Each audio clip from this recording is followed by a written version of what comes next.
இந்த கருஞ்சீரகம் அதிகமாக நபிகள் நாயகத்தால் சொல்லப்பட்டிருக்கிறது. இவற்றை பற்றி முஸ்லீமாக இருப்பவர்களுக்கு தெரியும். மற்றவங்க இந்த கருஞ்சீரகத்தை நாம பார்த்திருக்கவும் மாட்டோம், பயன்படுத்தி இருக்கவும் மாட்டோம். ஆனால் சாதாரண சீரகத்தை நாம பயன்படுத்திட்டு தான் வர்றோம்.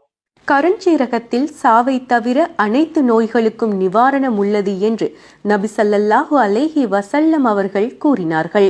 எந்த விதமான நோய்களும் வராது. கேன்சர் முதற்கொண்டு உடல்ல இருக்கக்கூடிய எல்லா விதமான கேன்சரையும் குணமாக்கக்கூடியது இந்த கருஞ்சீரகம் என்று நபிகள் நாயகம் எழுதியிருக்கிறார். அவர் மிகப்பெரிய மத போதகர் மட்டுமல்ல, மிகப்பெரிய மருத்துவர். பல ஆண்டுகளுக்கு முன்பே திருக்குரானில் ஒழுக்க நெறிமுறைகளை மட்டும் எழுதவில்லை, அவர் மத போதகராகவும் இருக்கவில்லை, மிகப்பெரிய மருத்துவராக விளங்கி இருக்கிறார். திருக்குரானை படித்த ஒவ்வொருவருக்கும் தெரியும். இவற்றை நான் நபிகள் நாயகத்தை புகழ்ந்து பேசுகிறேன், நான் ஒரு முஸ்லிம் என்று நீங்கள் நினைக்க வேண்டாம். என்னுடைய பெயர் தவமுருகன். ஆனால் அவர் ஒரு மருத்துவத்தை பற்றி அதிகமாக எழுதியிருக்கிறார். அவற்றை நாம் பதிவு செய்ய வேண்டியது நமது கடமை. ஏனென்றால் எகிப்தில் கூட ஒரு அரசர்களை எல்லாம் புதைக்கும் போது இந்த கருஞ்சீரகத்தை அவர்கள் உடல் முழுக்க கொட்டி பரப்பி புதைத்திருக்கிறார்கள். ஏனென்றால் இவற்றை கருஞ்சீரகத்தை கொட்டி புதைத்தால் அவர்கள் 1000, 2000, 3000 ஆண்டுகளுக்கு அந்த உடல் கெட்டே போகாதாம். எந்த ஒரு வைரஸும் பாக்டீரியாவும் கிட்ட கூட நெருங்காத அந்த இறந்து போன உடல்ல. அப்படி இறந்து போன உடல்லையே எந்த விதமான வைரஸ்களையும் பாக்டீரியாக்களையும் கிட்ட கூட நெருங்க விடாத இந்த கருஞ்சீரகம் உயிரோடு இருக்கக்கூடிய நமது உடலுக்கு எவ்வளவு பயன்களை தரும் என்று நீங்கள் நினைத்து பார்க்க வேண்டும். இது ஏன் கருப்பா இருக்கு தெரியுமா? இதுல விட்டமின் டி இருக்கு. மெலனின் அப்படின்ற ஒரு சுரப்பி சுரக்கும் இல்லையா? நம்ம கருப்பா இருக்கிறதுக்கு காரணமே மெலனின் அப்படின்ற சுரப்பி தான். இந்த மெலனின் அப்படின்ற சுரப்பி யாருக்கெல்லாம் அதிகமா சுரக்குதோ அவங்கெல்லாம் நாம் வெயில் அதிகமாக அடிக்கக்கூடிய நாட்டுல பிறக்கிற எல்லாருக்குமே இந்த மெலனின் அப்படின்ற சுரப்பி சுரக்கும். அந்த மெலனின் சுரப்பி சுரக்கிறதுனாலதான் நம்மளுடைய உடல் கருப்பா இருக்கு. உடல் கருப்பா இருக்கிறது இயற்கையாகவே அதிக நோய் எதிர்ப்பு சக்தி கொண்ட உடலை தீர்மானிக்கிறது. அப்படிதான் இதுவும். அதனால்தான் இதில் மெலனின் அப்படின்ற ஒரு பொருள் அடங்கி இருப்பதால் இது அதிக கருப்பா இருக்கும். நீங்க கொட்டி பாத்தீங்கன்னா தெரியும், கண்ணக்கரேன்னு இருக்கும், அவ்வளவு கருப்பாக இருக்கும். விட்டமின் டி இருக்கிறது. சூரிய ஒளியிலிருந்து கிடைக்கக்கூடிய விட்டமின் டி இந்த கருஞ்சீரகத்தில் இருக்கிறது. விட்டமின் டியால் எண்ணற்ற நோய்கள் வரும். வெளிநாடுகள் எல்லாம் சன்பாத்துன்னு சொல்லிட்டு வெயில்ல, சூரிய வெயில கடற்கரையெல்லாம் படுத்து கிடக்காங்களே, அதெல்லாம் எதுக்கு? அவங்க எல்லாம் விட்டமின் குறைபாடு உள்ளவர்கள். விட்டமின் குறைபாடு ஏற்பட்டால் தோல் சம்பந்தமான எல்லா வியாதிகளும் வரும். வெளிநாடுகளில் குளிர் பிரதேசங்களில் சூரியனே அடிக்காது.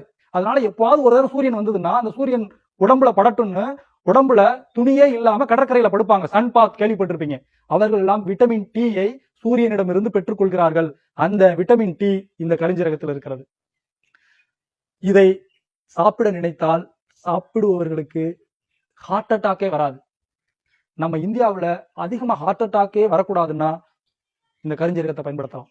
வீட்டுல ஒரு 40 வயசு தாண்டிட்டாலே இந்த கருஞ்சீரகத்தை தினம்தோறும் எப்படி எடுத்துக்கிறோம் அப்படின்னா இப்படிதான் எடுக்கணும். இந்த விரலை விட்டு இப்படி அழுனீங்கன்னா இதுல எவ்வளவு வருதோ இதை வாயில போட்டு நைட்டு தண்ணி குடிச்சிட்டு தூங்கினா போதும். ஒரு 40 வயதிற்கு மேற்பட்டவர்கள் குடும்பத்தில் இருந்தால் ஹார்ட் அட்டாக்கே வராது. ஏன்னா தைமோகுவினைன், இந்த தைமோகுவினைன் அப்படின்ற ஒரு வேதிப்பொருள் எந்த ஒரு உணவுலையும் எந்த ஒரு தாவரத்திலையும் கிடையாது. இந்த கருஞ்சீரகத்துல மட்டும்தான் இருக்கு. இந்த தைமோகுவினைன் என்ன பண்ணுன்னா உடம்புல இருக்கக்கூடிய ரத்த கட்டிகள் இருக்குல்ல, அதையெல்லாம் கரைச்சிடும். ஹார்ட் அட்டாக்கே வராது. உடம்புல ரத்த நாளங்கள்ல எங்கேயுமே பிளாக் இருக்காது. பிளாக் ரத்தம் அடைப்பு ஏற்பட்டு தானே ஹார்ட் அட்டாக் வருது. ரத்தம் அடைப்பு ஏற்பட்டு தானே ஸ்ட்ரோக் வருது. ரத்தம் வெளியே பீறிட்டு வெளியே வந்து தானே ஹெமரேஜ் ஸ்ட்ரோக் வருது. Stroke, haemorrhage stroke, heart attack. இந்த ரத்தம் உறைவதால் ஏற்படக்கூடிய எந்த விதமான நோய்களும் வராது. அதனால் தைமோகுவினைன் இதுல இருக்கு, எதுலையும் இல்ல. அப்படின்றதுனால இதை ஹார்ட் அட்டாக்கே வரக்கூடாதுன்னு நினைக்கிறவங்க இதை பயன்படுத்தலாம்.